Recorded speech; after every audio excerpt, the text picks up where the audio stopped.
It's the then versus now challenge! 3! Welcome back for qualifying race 7. That's right, race fans. Today is all about the Toyotas. And let's get right into it and meet today's racers. Up first for Team Then, it's this restored classic, the 1967 Toyota 2000 GT, driven by Gabriel Scott from Thousand Oaks, California, followed by this beautiful 1970 Toyota Celica, driven by Ewan Graham, and his hometown is Paradise, Nevada. Finally, we have Benjamin Webb from Columbus, Georgia, driving this rear-engine 1984 Toyota MR2. And for like our third race in a row, he now only has one racer, but they've been making it through each time, so I'm not worried. Anyway, here we have the 2020 Toyota Supra, driven by Dexter Hall from Ann Arbor, Michigan. And so the Honda fans don't complain in our comments that I'm playing favorites, we're gonna make this race only 4 heats as well. Okay then, Al, let's get up to the guillotine gate and get this race started. Here we are at the guillotine gate for heat 1 of 4. Up front is Ewan Graham in the Celica. Benjamin Webb's MR2 is in lane 2. Then in the back, it's Team Now's Supra in lane 3. And pretty much sitting on his fender, it's Gabriel Scott's 2000 GT in lane 4. 3, 2, 1, go! And they're off! 2000 gets loose! That sounded terrible! MR2 makes it through the corner! 2000 GT makes it through the wreck but stalls out!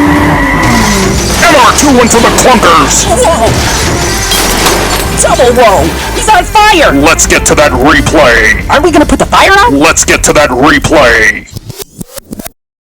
What the heck is happening in these qualifiers, Barry? This isn't called a then versus now cakewalk, it's a challenge.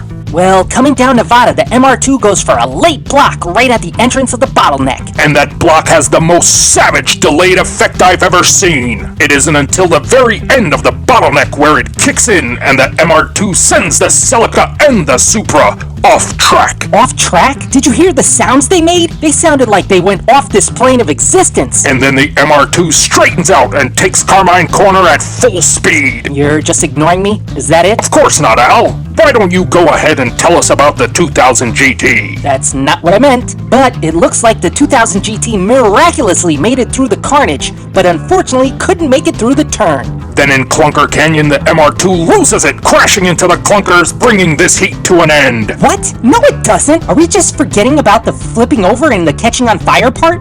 He caught on fire, and probably everyone else needs an ambulance. Why do we even have a safety crew? Let's take a look at that scorecard. Unfortunately, without anyone being able to make it across the line, no one gets any points, and it's zeros all across the board. They don't get any points? We're lucky if they can get back up to the guillotine gate alive. We are back at the gate for Heat 2. I am super impressed how fast these guys were able to patch up their cars. You can't even tell the MR2 was just on fire. That's because it's a Toyota, not a Fiero. But enough chit-chat. Officials have cleared the track. This heat is a go. 3, 2, 1, go! Here they go! Oh no, not again! 2000 GT is on fire! Everyone else stalls out! This one is all over! I just said the 2000 GT is on fire! Let's get to that replay! What is going on? I thought Toyotas were supposed to be the most reliable cars on the planet. I mean, Scotty Kilmer practically has a whole channel dedicated to how reliable Toyotas are. These guys can't even get past the halfway point.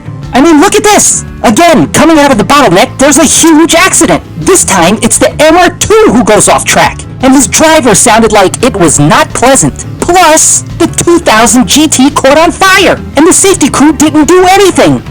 Now, that there is a falsehood, son. I grabbed my bay leaves and my juniper berries. What? Is that slang for some kind of safety equipment? No, it's American. For bay leaves and juniper berries. Everyone knows you can't properly braise ham hocks without bay leaves and juniper berries. Are you saying you had a cookout on top of the 2000 GT? When life gives you a fire, you start grilling. Gentlemen, please, can we get back on track? Do you use garlic in that recipe? An onion and beef stock and 3 cinnamon sticks. Barry! Oh, yes, sorry. Unfortunately, no one was able to make it to the finish line, so it's zeros all around. Are you eating? Al, you wouldn't believe the difference adding cinnamon makes. Barry! Sorry.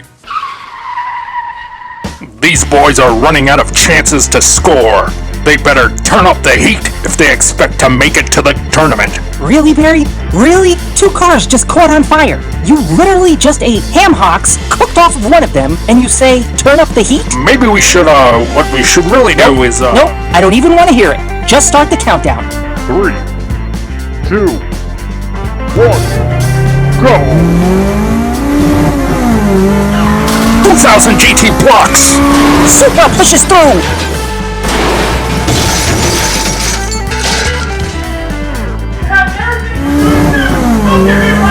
Wait, did he just get out of his car? Is he yelling at the safety crew? No time, Al!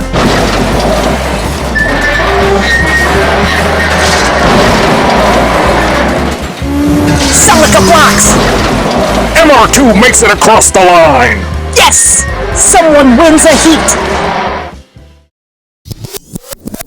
Alright.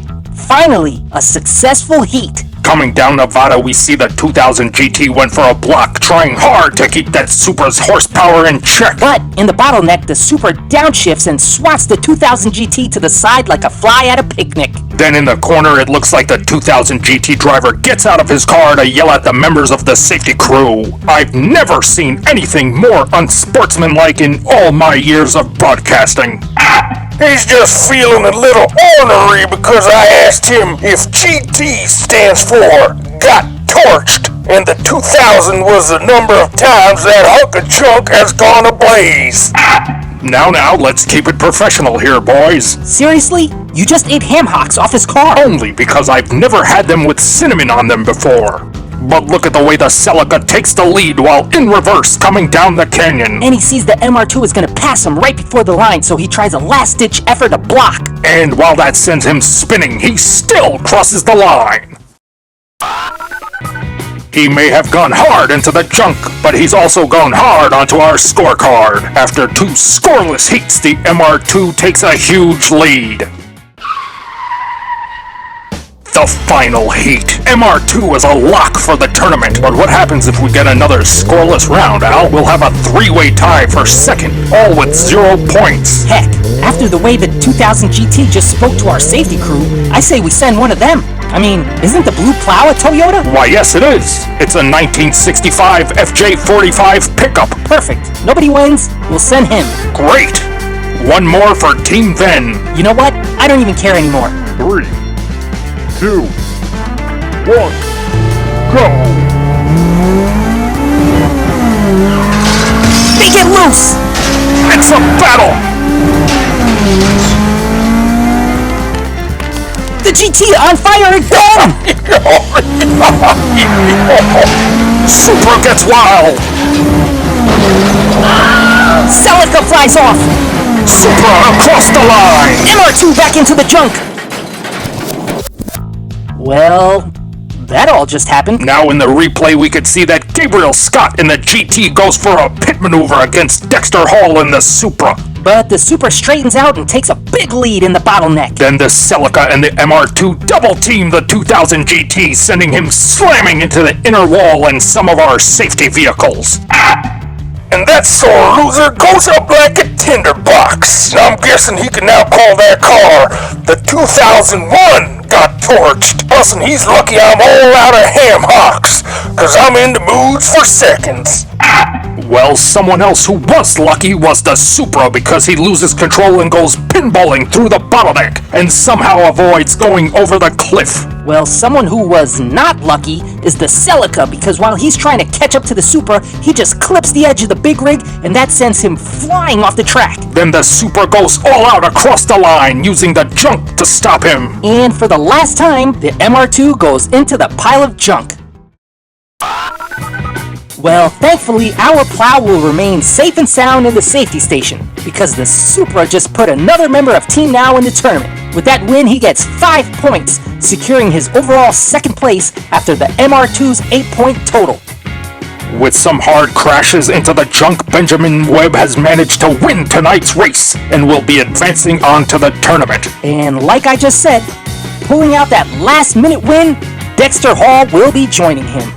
And unfortunately, Ewan Graham just couldn't get it done in the Celica. And his chances end here.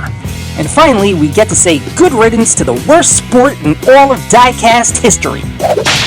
The 2001 got torched. You shouldn't talk about him like that. It's likely to burn him up. Well, while everyone cools down around here, we hope you'll come back and join us next time for our last qualifying race as we race one of the original hot hatches, the VW Golf. As always, I'm your host, Barnabas Tone, saying thank you and good night. And I'm F. Alan Seto, saying see you next time. And please be sure to subscribe and share our videos. It's the men versus now challenge. 3